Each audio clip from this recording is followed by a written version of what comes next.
Assalamualaikum warahmatullahi wabarakatuh. Hai teman-teman, apa kabar? Alhamdulillah, pekan ini kita sudah memasuki subtema 2. Nah, di subtema 2 ini kita akan membahas tentang pertumbuhan dan perkembangan manusia. Disimak sayang ya. Baik teman-teman, kita mulai pembelajarannya ya. Nah, sekarang teman-teman bisa melihat di situ ada gambar anak-anak ya teman-teman ya, dari gambar pertama sampai yang terakhir. Kira-kira ada perbedaannya nggak? Ada ya teman-teman ya. Dari yang terkecil sampai yang terbesar, bedanya apa teman-teman?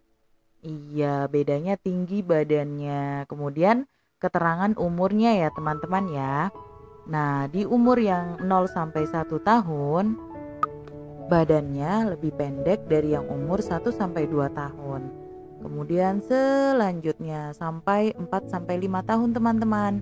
Tingginya lebih tinggi daripada yang umur 3 sampai 4 tahun. Nah, itu tahapan perkembangan anak-anak dari bayi sampai anak-anak. Nah, sekarang teman-teman bisa buka bukunya halaman 48. Di bagian bawah ada titik-titik banyak ya teman-teman ya. Kita diminta untuk mengamati perubahan-perubahan atau mengamati bagian-bagian yang tidak terdapat di gambar itu teman-teman. Tapi sekarang Ustazah rubah ya teman-teman ya. Sekarang yang kita amati adalah diri kita sendiri ya teman-teman ya. Nah, teman-teman bisa isi di bukunya ya. Yang harus diisi apa Ustazah? Yang harus diisi adalah yang pertama usia teman-teman berapa. Kemudian tinggi badan teman-teman berapa. Berat badannya berapa. Lingkar kepalanya berapa. Nah, untuk lingkar kepalanya teman-teman bisa ukur menggunakan meteran ya teman-teman ya kalau ada di rumah. Kalau meterannya tidak ada di rumah Ustazah, teman-teman bisa ukur menggunakan jengkal tangannya ya. Jadi nanti ukuran lingkar kepalanya berapa jengkal tangan teman-teman. Nah, selanjutnya ukuran sepatu dan jumlah gigi. Sebelum memegang gigi teman-teman untuk menghitung ya, teman-teman jangan lupa cuci tangan terlebih dahulu ya. Nah, sekarang kita lanjutkan ke halaman 49. Pertumbuhan dan perkembangan manusia. Pertumbuhan manusia dapat dikelompokkan menjadi beberapa tahap teman-teman, yaitu bayi, balita, anak-anak, remaja, dewasa, dan lanjut usia atau tua. Pertumbuhan pada manusia ditandai dengan perubahan tinggi serta berat badannya. Jadi berbeda tinggi badan balita dengan tinggi badannya remaja. Kemudian tubuhnya juga semakin berat. Tubuh akan semakin tinggi dan semakin berat dari tahun ke tahun. Kemudian selama pertumbuhan, selain mengalami perubahan tubuh, kemampuan manusianya juga bertambah teman-teman. Misalnya, ketika dilahirkan, seseorang belum bisa berbicara dan berjalan. Tapi setelah beberapa tahun, dia akan bisa berjalan dan berbicara. Nah, sekarang kita lihat itu adalah gambaran dari sel-sel tubuh manusia. Pertumbuhan itu teman-teman terjadi karena sel-sel tubuhnya berkembang. Nah, perkembangan sel itu terjadi karena adanya pengolahan makanan di dalam tubuh kita. Jadi kalau kita makan makanan yang bergizi, makanan yang kaya akan vitamin, nah itu teman-teman sel-sel tubuh kita akan berkembang, kita akan cepat besar ya kan, cepat tinggi, kemudian pemahaman atau berkembang pikirannya, pola pikirnya semuanya berkembang. Itu karena sel-sel tubuh kita berkembang ya teman-teman ya. Nah, pertumbuhan manusia dapat dikelompokkan menjadi beberapa tahap yang tadi ya, ada bayi, balita, anak-anak, remaja, dewasa, dan lanjut usia. Itu adalah pengelompokannya. Nah, pertumbuhan manusia itu terjadinya kapan Ustazah? Pertumbuhan itu terjadi dengan sangat cepat itu teman-teman, itu pada anak-anak yang usianya balita sampai anak-anak teman-teman. Tubuh itu akan berkembang sangat cepat ya, sampai usianya itu 18 sampai 20 tahun. Nah, di tahap usia dewasa ya 20 tahun dan sampai ke atas itu tubuh sudah tidak mengalami lagi pertumbuhan teman-teman. Jadi tingginya udah nggak makin tinggi, kalau udah dewasa ya segitu-segitu aja gitu. Tapi kalau berat masih bisa ya, masih bisa bertambah. Nah, kemudian teman-teman, pada sebagian orang lanjut usia nih, kakek-kakek ya, itu tulang punggungnya akan menjadi bungkuk ya, karena adanya penurunan fungsi tulang. Nah, selain itu juga selain tulangnya, kulitnya pun akan berkeriput ya.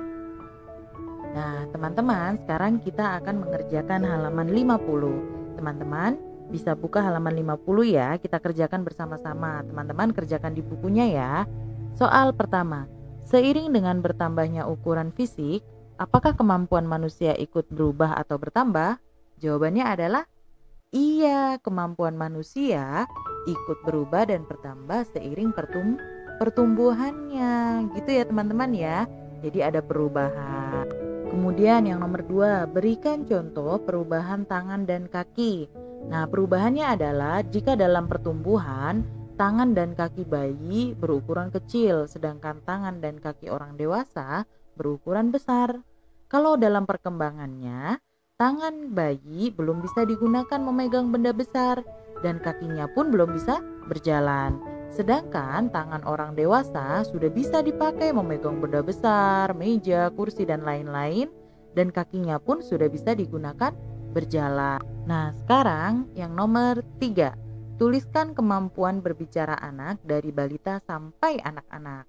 Nah, kemampuan bicaranya balita beda dengan anak-anak ya teman-teman ya. Kalau balita itu hanya dapat mengucapkan 1 sampai 2 kata, contohnya adiknya Askia, mama, baru bisa kayak gitu. Atau enggak adiknya siapa lagi, adiknya Afi baru bisa mengucapkan 2 kata, mama, papa. Nah, tapi kalau teman-teman kan sudah menjadi anak-anak ya, nah sudah bisa berbicara lancar. Itu kemampuannya anak-anak dan balita ya teman-teman ya, jadi berbeda ya gitu. Kalau balita baru bisa 1 sampai 2 kata, tapi kalau anak-anak sudah lancar.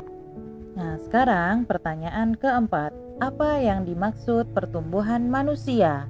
Nah, pertumbuhan manusia itu apa Ustazah? Pertumbuhan itu semua yang berhubungan dengan fisik. Contohnya tangannya yang awalnya bayi kecil, tumbuh jadi dewasa, tangannya semakin panjang, kakinya juga semakin panjang. Nah, itu dinamakan pertumbuhan manusia. Proses perubahan tubuh manusia dari kecil menjadi besar. Nah, sekarang pertanyaan kelima. Apa yang dimaksud dengan perkembangan manusia? Kalau tadi pertumbuhan itu berhubungan dengan fisik, kalau perkembangan berhubungan dengan kemampuan teman-teman. Jadi kalau ditanya apa yang dimaksud dengan perkembangan manusia, maka jawabannya adalah proses perubahan kemampuan manusia. Mampu apa Ustazah? Nah, yang awalnya belum bisa baca jadi bisa baca, yang awalnya belum bisa berhitung jadi bisa berhitung. Nah, itu adalah proses perubahan kemampuan manusia ya. Apa yang dimaksud dengan perkembangan manusia? Proses perubahan kemampuan manusia. Jadi berbeda ya teman-teman ya. Pertumbuhan dan perkembangan. Kalau pertumbuhan berhubungan dengan fisik, kalau perkembangan berhubungan dengan kemampuan. Nah, itulah penjelasan pertumbuhan dan perkembangan manusia ya teman-teman ya. Mudah-mudahan apa yang kita dapatkan hari ini bermanfaat untuk kita semua ya teman-teman ya. Jadi bukunya halaman 48 sampai dengan 50 diisi ya teman-teman ya.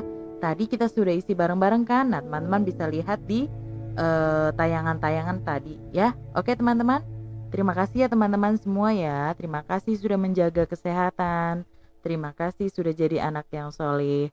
Sampai jumpa di pembelajaran selanjutnya. Wassalamualaikum warahmatullahi wabarakatuh.